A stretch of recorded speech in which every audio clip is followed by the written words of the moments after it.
All right, everybody. So I'm here with the one and only Pat Miletich, the Croatian sensation. We're here at his gym in Bettendorf for our second week in karate class.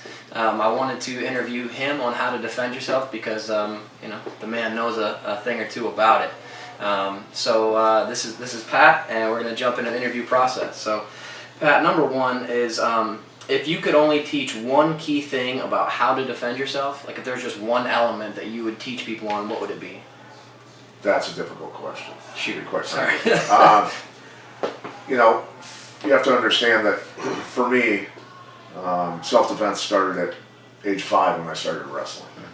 And then carried on when I was done with wrestling in college and started doing professional kickboxing, Thai boxing, other martial arts, and went into Brazilian Jiu-Jitsu, Russian Sambo, and a lot of other things. So for me, it's the more complex it gets and the more you learn and the more you understand, actually the simpler it gets. And you start to realize that the simplest techniques work because the best wrestlers in the world, Olympic gold medalists, will tell you, and he'll ask you a question, what do the best wrestlers win with in the Olympics? Well, they win with the stuff we learned when we were 5 years old when we started wrestling. Their setups are better. They're perfect at their technique. They're super explosive, But I would say, besides running, is hand control. If you can control hands, it's difficult for people to hurt you. So that's probably the most important thing. To give you an example, I've trained law enforcement and military for 15 years.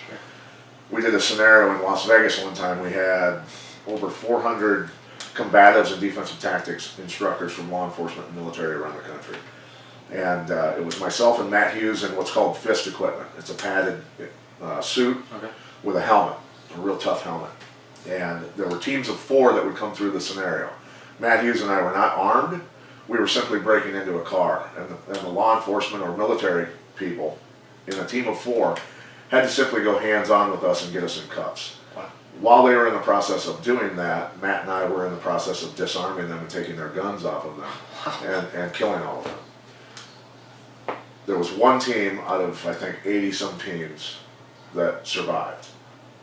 And at the end of every scenario, when they realized that their gun had been taken, but nobody knew whose gun had been taken, they would all look down at their duty belts to see who was responsible for getting the team killed. So that's the best way I can give you an example of pay attention to people's hands. If there's ever a situation where you're not sure, make sure you look at their hands, see where their hands are at, see what's in their hands, and if they try to put their hands on you, grab their wrists and control their hands until you can get away. Wow, that's crazy. That's amazing. Wow, that's an awesome. That's amazing. Yeah. All right. Second question is, if you're in a fight, whether it be MMA or something sanctioned and controlled and whatever, or any kind of fight for that matter, if you've taken a couple shots, maybe you're even losing, how do you get back in it? How do you regain composure or that kind of thing? Well, there's a lot of variables in that. How badly are you hurt? There's times in mixed martial arts fights, several times during my fighting career and coaching career where a fighter would get dropped during the fight, take a shot to the head and go down, but survive that round, and then even go on to win the fight.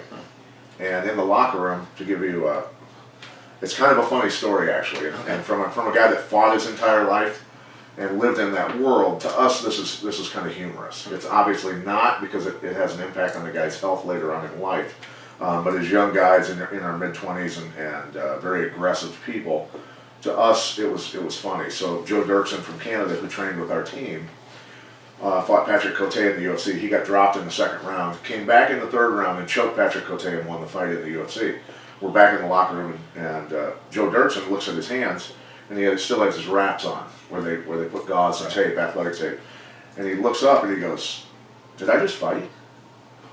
And we go, "Yeah." And he goes, "What event did I fight in?" And we said, "The UFC." He goes, "You're kidding me." He goes, "I just fought in the UFC." And we go, "Yeah." And he goes, "Who did I fight?" I said, "Patrick Cote." He goes, "I fought Patrick Cote in the UFC." We said, "Yeah."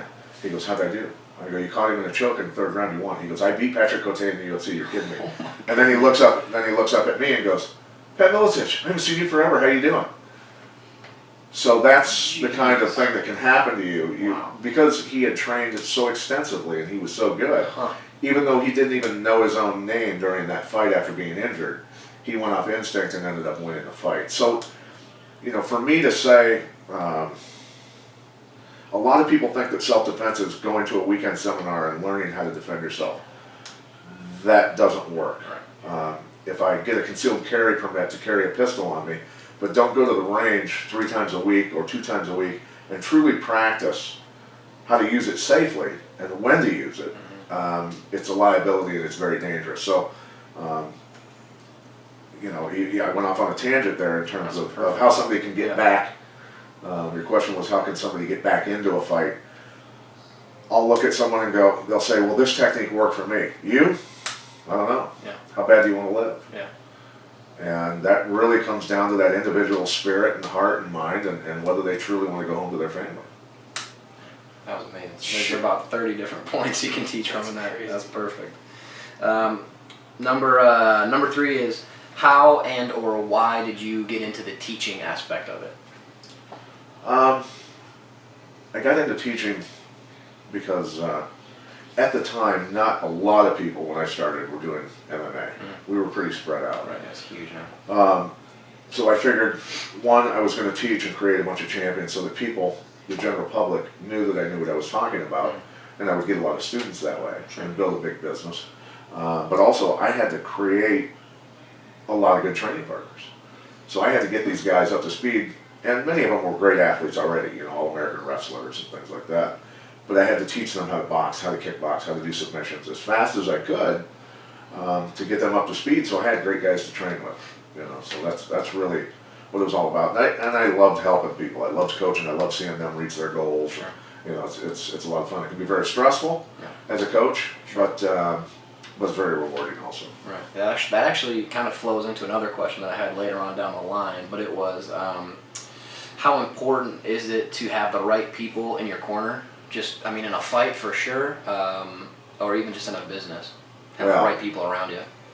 I early in my life, I seemed to have problems. High school, I was hanging out with kind of a rough crowd, end up in trouble. Got a lot of scraps, basically. It's not like we were into drugs and a lot of stuff like that, but we were ornery. Wrestlers generally are pretty ornery, but I wasn't hanging out with a great crowd. And at one point in my life, I suddenly realized that it wasn't the rest of the world, it was me that had the problem. And so I decided at that point to commit my life to making an impact, do good, and impact other people's lives, but also to surround myself with people that were winners in life, and people that had morals and things like that. So as I did that, they influence you. You see what they're doing successful, the habits, the great habits that they have, not bad habits, but the good habits. They get up early in the morning, they do their thing, they grind in life, and good things happen.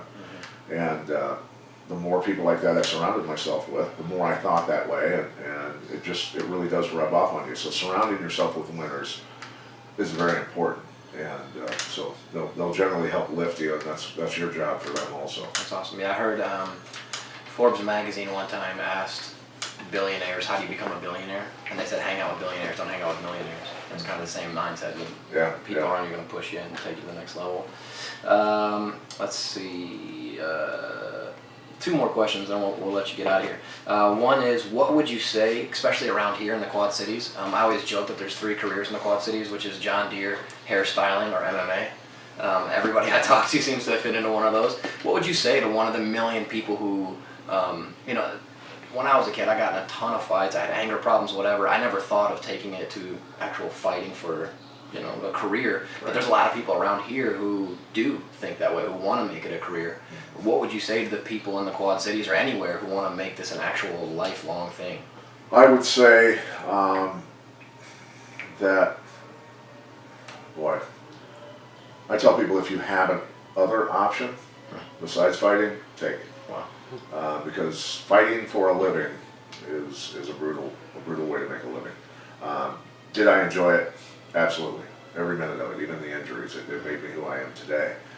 But, when I was really coaching full time, I would get phone calls from parents from all across the country, and it was the same conversation every time.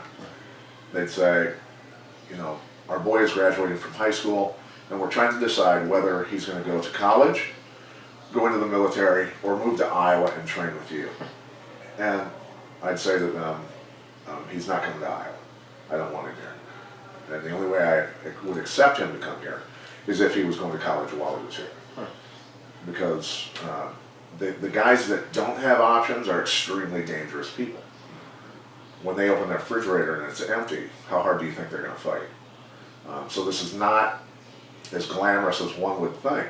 The great fighters came from usually very meager histories, and they're very, you know, they're obviously blessed with an overabundance of testosterone. Right. Very aggressive people, and many times very angry.